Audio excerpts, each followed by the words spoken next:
Hello and welcome to the Behavioural Change Intervention Ontology training.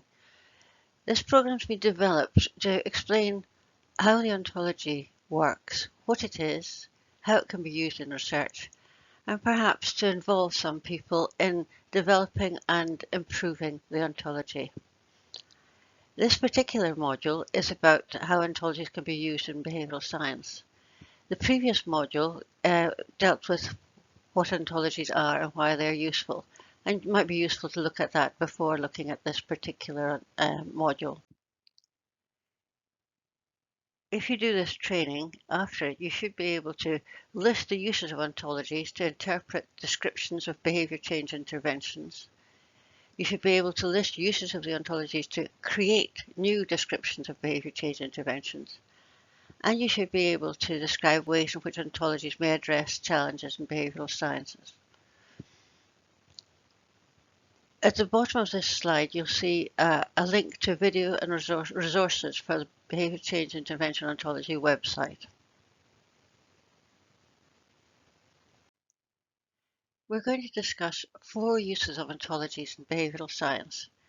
First of all, the use of ontologies for interpreting descriptions of behaviour change interventions. Secondly, for creating new descriptions of behaviour change interventions. Thirdly, for how ontologies enable you to think logically about behaviour change interventions. And fourthly, the uses of ontologies in connecting evidence about behaviour change interventions between people from different areas of the discipline. There are challenges in behavioural sciences in how we develop and progress the development of behaviour change interventions, and some of these challenges may be met or addressed by the use of ontologies. The first challenge is that behaviour change interventions are described in many different ways. This means that it may be difficult for one researcher or one practitioner to communicate with another about the interventions they're using. It may mean that it's very difficult to aggregate, to do evidence synthesis, if it's not clear that when language means the same thing and when it means something different. The second challenge is that interventions vary in their effectiveness, and we don't necessarily understand why. If we can't understand why an intervention is effective on one occasion and not on another, it's very difficult to improve our interventions or even to recommend that their use if we can't predict that they will be useful. We need a better understanding of the variables that might be influencing the effectiveness of behaviour change interventions. And for that, we need a more comprehensive approach to understanding what the variables are that may affect the effectiveness of our interventions.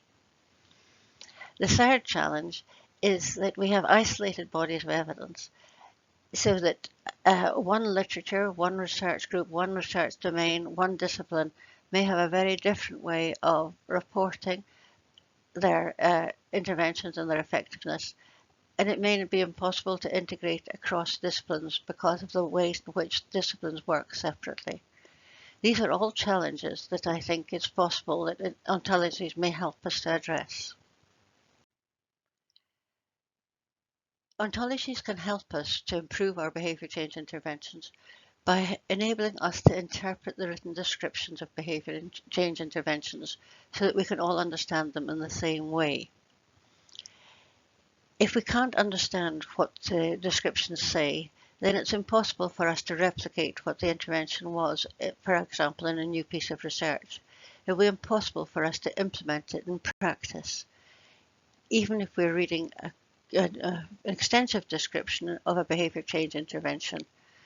We need to be able to interpret them with greater accuracy. And this problem of the imprecise language is met by ontologies requiring us to use more precise language, good labelling, and better definitions. And particularly, it avoids the terrible problem we have of jingle jangle. The same terms may be used for different things, and different terms may be used for the same thing. This is really important for evidence synthesis.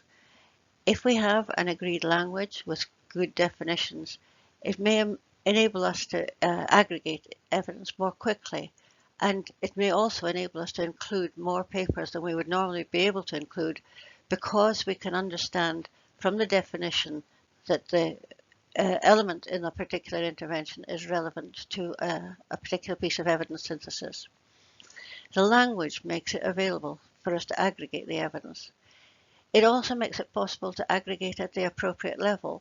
So it may be that if we try to aggregate evidence at a very granular evidence level, we omit particular studies. But if we go to a higher level, for example, if we go from cardiac patients to patients in general, we may be able to include more studies. Thirdly, it enables evidence synthesis to be improved by allowing computer reading. Now, when you have identified labels for particular interventions that are have a unique identifier, it's possible for these to be computer readable. If we can interpret descriptions more clearly, it allows us to make more use of existing evidence. We can go back to the evidence we have. We can include more of the evidence because we can work from the definitions to understand what that evidence is discussing, making it a faster process and enabling us to do it in real time. Ontologies can help us to create better descriptions of behaviour change interventions. Because they provide precise, well-defined, well-organised and comprehensive descriptions of the BCI content and the scenario, it can serve as a reminder of what needs to be described. And I personally have found that really useful, that I write better descriptions now that I have an ontology that identifies all of the critical elements rather than just the ones that I can bring to mind. This is really useful for reporting behaviour and change interventions. So using the ontology, we write better papers for publication because we include all of the elements and we describe them in a way that communicates effectively to our peers. It also helps when we are reporting our behaviour change interventions for implementation. It enables people to know what to do, how to follow the implementation, so that when we implement it in research or in practice, we actually know what's being delivered. It can be really useful in writing protocols for a planned behaviour change intervention. So protocol papers for publication will include more of the elements, described more precisely. And particularly useful, it can help us in funding applications. So when the committee comes to look at our funding application, they're not saying, but they haven't told us about this, they haven't told us about that, because the ontology will have enabled us to describe things in more detail. It also helps us in evaluating the descriptions. So if you're a reviewer for a journal or for a funding body, you can notice what's missing, what else needs to be described. And as I've indicated, it's very useful in reviewing your own work. You can read your own work, compare it with the ontology, and identify what's missing or what could be described in clearer language. A third way in which the behaviour change intervention ontology can help is by connecting evidence about the interventions. The evidence about the effectiveness of behaviour change interventions is often discrete, unconnected, in literatures that are from different domains, different disciplines, different theoretical domains, different countries and so on, and they tend to be very isolated and separate. Ontologies can enable this connection by being interoperable. And what interoperable means that you can link from one ontology to another.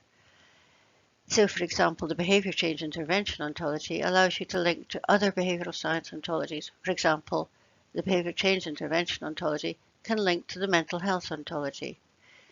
It also enables us to link to ontologies in other domains. For example, the Behaviour Change Intervention Ontology can link at the highest level to other interventions that are not about behaviour change, ontologies that deal with non-behaviour change interventions. Another example is that the population ontology within the behaviour change intervention ontology can be linked to other ontologies where population is a critical element. Because the Behaviour Change Intervention Ontology identifies all of the aspects of the intervention and how they might be related, it helps one to think logically about behaviour change interventions in general. So it's useful in thinking about issues such as how to plan a BCI. What do you need to think about in advance? What are the variables that might influence the behaviour change intervention that you're planning? It helps you to think about what might be missing. I've discussed this in terms of when you're writing a description of an intervention, but it may also help when you're designing it. If you're designing an intervention, what have you not thought about? What do you need to think about? How that might be related to other aspects of the intervention that you're planning.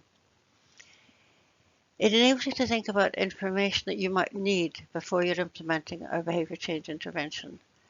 So you might need information about how it's being delivered. You might need information about what the setting is in which it's being delivered.